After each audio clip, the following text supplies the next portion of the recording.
Welcome students. Accounts of companies in liquidation, इस chapter का हमारा last point liability of B list contributories.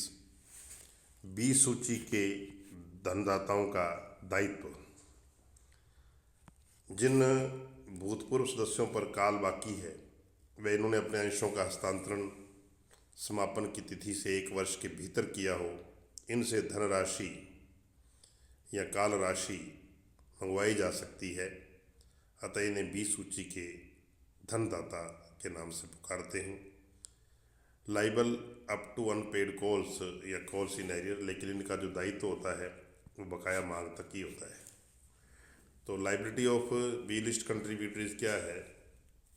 B list contributory से आशय उन भूतपूर्व सदस्यों से होता है जिन्होंने अपने अंशों का हस्तांतरण समापन की तिथि के 1 वर्ष के भीतर कर दिया हो और इन पर काल बाकी हो। बी सूची के धनदाताओं से मांग उसी स्थिति में की जाएगी यदि ए सूची यानी ए लिस्ट कंट्रीब्यूटरी के धनदाता अर्थात वर्तमान सदस्य भुगतान करने में या काल देने में असमर्थ हो। इनका दायित्व इनके अंश हस्तांतरण करने की तिथि को बाकी लेनदारों की राशि तक का होता है, इसके बाद क्रिएट हुए लेनदारों हेतु नहीं। यानी उस डेट तक जितने क्रेडिटर्स पेंडिंग थे वहाँ तक का इनका दायित्व है। यदि उसके बाद कोई क्रेडिटर्स और क्रिएट हुए हैं तो उसके लिए लाइबल नहीं है। दायित्व की गणना सभी के मैक्सिमम लाइबिलिटी के रेशो में की जाती है। जो इनका मैक्सिमम लाइबिलिटी है उस रेशो में लाइबिलिटी की कैलकुलेशन की जाती है और दायित्व बकाया मांग की राशि तक का ही अधिकतम हो सकता है। तो अधिकतम जो इनकी कॉल पेंडिंग है उससे ज़्यादा इनसे भुगतान नहीं मांगा जा सकता है। तो कैसे करेंगे? एक क्वेश्चन के द्वारा हम इसको समझने की कोशिश करेंगे। तो क्वेश्चन नंबर 13 इसमें देखिए, एक कंपनी के समापक को यह ज्ञात होता है कि कुछ लेनदारों के दावों का भुगतान नहीं हुआ है।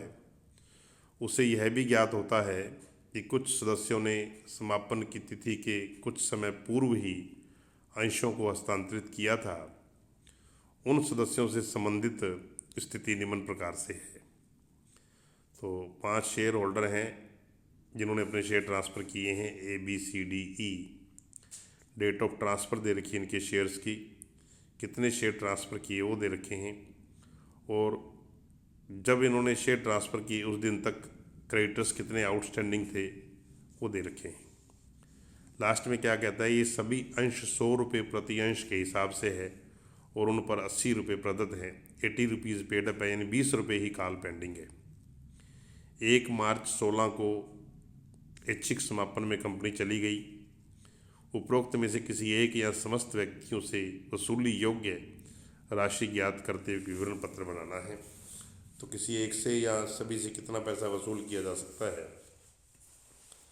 तो ऐसे 2 क्वेश्चन है, ये 13 मैं करवा रहा हूँ, एक 14 और ऐसा ही मिलता जुलता वो आपको करना है। तो देखिए इसमें क्वेश्चन का सॉल्यूशन आपके सामने है। Statement showing B list contributories liability. जो बी सूची के धनदाता हैं यानी जो भूतपूर्व सदस्य होते हैं जिन पर काल पेंडिंग होती है और जिन्होंने अपने अंशों का हस्तांतरण समापन की तिथि के 1 वर्ष के भीतर किया हो, उनसे ही कॉल का पैसा मंगवाया जा सकता है। तो 1 मार्च 16 को कंपनी समापन में गई है, तो 1 मार्च 15 से 1 मार्च 16 के बीच में जिन्होंने अंशों का हस्तांतरण किया है उनसे पैसा मांगा जा सकता है। तो देखिए इसमें ए नहीं आएगा क्योंकि ए ने अपने अंशों का हस्तांतरण 1 जनवरी 15 को किया है, 1 साल से ज़्यादा हो गया है, तो ए बी लिस्ट में नहीं आएगा। तो बी से पैसा मांगा जा सकता है, सी डी और ई से। तो मैंने जो कॉलम बनाए हैं, date of transfer of share बी की ले लो 1/4/15, फिर सी की 10/9/15, डी की 18/11/15 और ई की 25/12/15। फिर क्रेडिटर्स आउटस्टैंडिंग, उस दिन कितने बकाया थे क्रेडिटर? तो जिस दिन बी ने अंशों का हस्तांतरण किया उस दिन 3000 रुपये के थे। सी ने किया उस दिन कुल 3600 हैं, तो 3000 तो पहले 3,000 का अपन देखते हैं। तो जिस दिन बी ने अंशों का हस्तांतरण किया 1/4 को, उस दिन 3,000 रुपये के क्रेडिटर बाकी थे। अब बी, सी, डी, ई और टोटल मैंने ये 5 कॉलम बना लिए।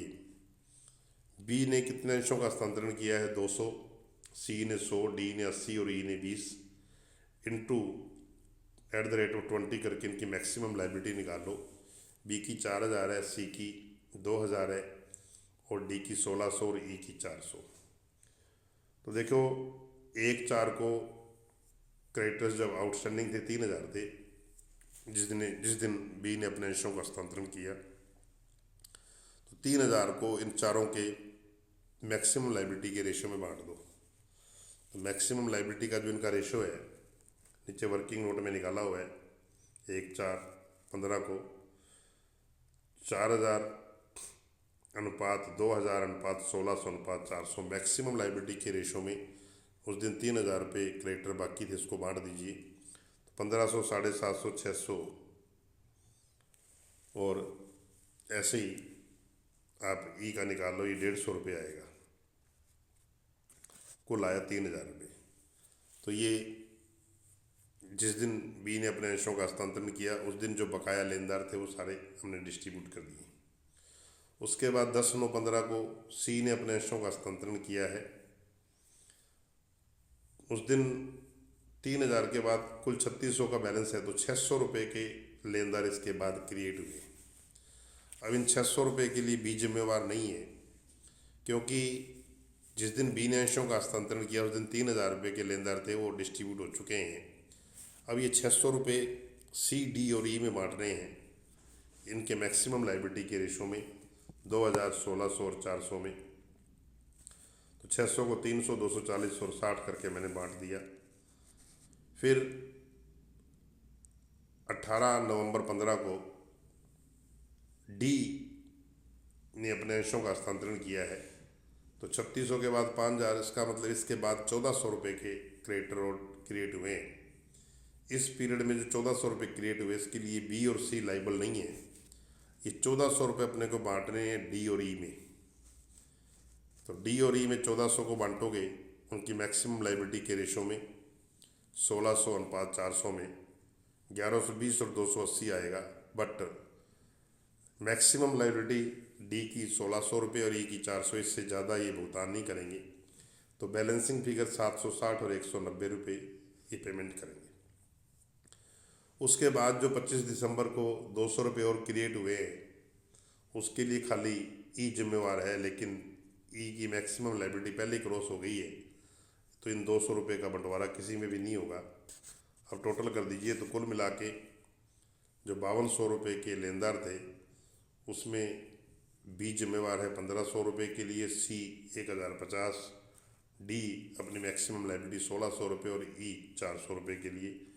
तो कुल 4,550 रुपये के बी लिस्ट कंट्रीब्यूटरी जो है इसके लिए लाइबल है, ये पैसा इनसे मंगवा लिया जाएगा।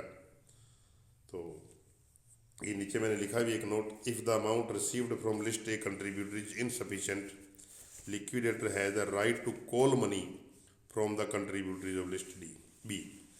यानी कहने का मतलब यदि ए सूची के धनदाता यानी जो वर्तमान अंशधारी हैं वो पेमेंट उनसे प्राप्त नहीं हो पाता है या उनसे जो पैसा आया है वो इनसफिशिएंट है, तभी लिक्विडेटर बी लिस्ट यानी भूतपूर्व अंशधारियों से पैसा मांग सकता है।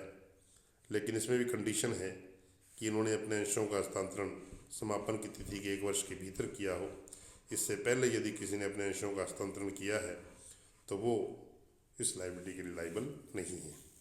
ये है लाइबिलिटी ऑफ बी लिस्ट कंट्रीब्यूटरीज। तो क्वेश्चन 13 मैंने करवा दिया है। ऐसा ही मिलता जुलता क्वेश्चन 14 है, तो वो आप कर लेना। लेकिन ध्यान यही रखना है कि बी लिस्ट कंट्रीब्यूटरीज पैसा तभी देते हैं जब ए लिस्ट कंट्रीब्यूटरी यानी कि एग्जिस्टिंग शेयर होल्डर या वर्तमान अंशधारी पैसा देने में असमर्थ हों, और बी लिस्ट कंट्रीब्यूटरीज पैसा उसी कंडीशन में देते हैं उन पर काल बाकी हो, उन्होंने अपने अंशों का हस्तांतरण 1 वर्ष के भीतर किया हो, और जिस दिन उन्होंने अपने अंशों का हस्तांतरण किया उस दिन जो लेनदार होंगे वहाँ तक का पेमेंट ही वो करेंगे और इनकी मैक्सिमम लायबिलिटी के रेशियो में पेमेंट किया जाएगा और ये अपनी मैक्सिमम लायबिलिटी से ज़्यादा भुगतान नहीं करेंगे। Thank you very much.